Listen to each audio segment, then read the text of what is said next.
Okay, we're here in the Knesset, in the base medrash of the Knesset. Due to scheduling, we're doing it from the Israeli government, from their study hall.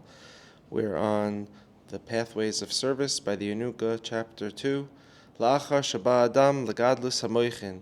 Now that you've come to this expanded state of consciousness, what state is this? Where you see it's all good, and you're thinking it's all good, and you're praising God.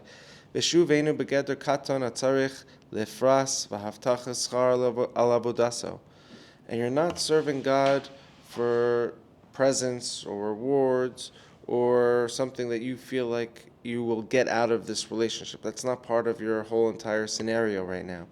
Now you've left that and you're in a new place. We've gotten to a new place. Tzarechu tekef la'alot al derech hatikun. Immediately, now that you're here in this place of seeing God as good and being grateful for God and giving God praise, now that you're here, there's something you can do. There's a next step. What's the next step? It's getting involved in rectifications, fixing things, spiritual things.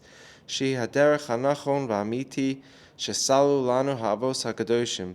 This is the true and proper path that our ancestors paved for us. And all the shepherds of Israel, B'chol Roe Yisrael, L'doroseim, in their generations, the great sages of Israel are referred to as the shepherds of Israel. Moshe is the shepherd of Israel. Ba yuchal lavo le'etz ha'chaim v'sam ha'chaim. Through the pathway that these sages laid out for us, this is how we get to the tree of life and the drug of life, called the elixir of life. Mebli sheyachbot betikun b'derech dechikas haketz. And you won't, in this path, you won't need to mess things up by trying to force the redemption through what you think will happen, which ends up pushing the redemption farther away. For example, when the children of Israel were settling the land in biblical times, they said to God, please place a king for us over the land.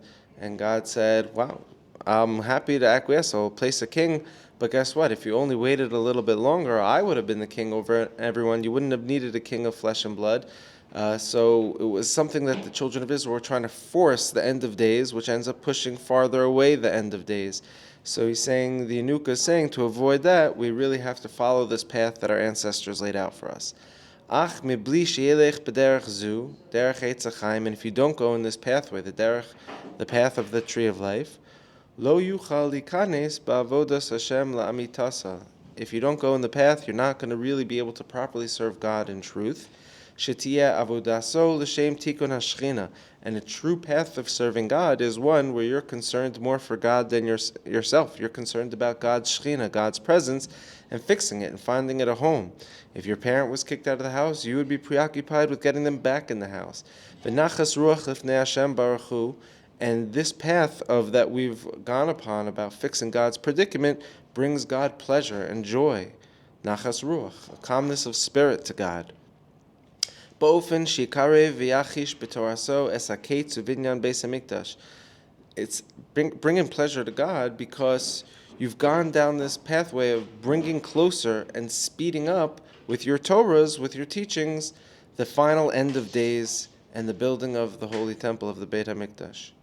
Ki tzarich she'yavor esod cherev hamisapeches v'akruvim. And in order to do this, you have to cross over the secret of the dual-wielding fiery swords and the cherubim, which are the dual-wielding swords are blocking the entrance to the Garden of Eden physically and also metaphysically. There's a place in our brain that's being blocked from getting to a certain place of clarity.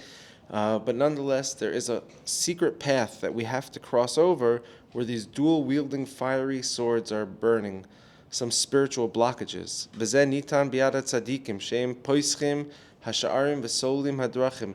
And to cross over this path into this secret realm, it's in the hands of the tzaddikim. They open gates and they pave pathways lahachnis as nishmos Yisrael ba'avoda zu, to enter the souls of Israel into this type of service. So a lot of people out there come out with their spiritual ideas, and I say, oh, that's a great idea. Who taught you that? And they said, oh, it's my idea. I got it spiritual. I downloaded it. I got a download. Those are great, and you can feel good about it.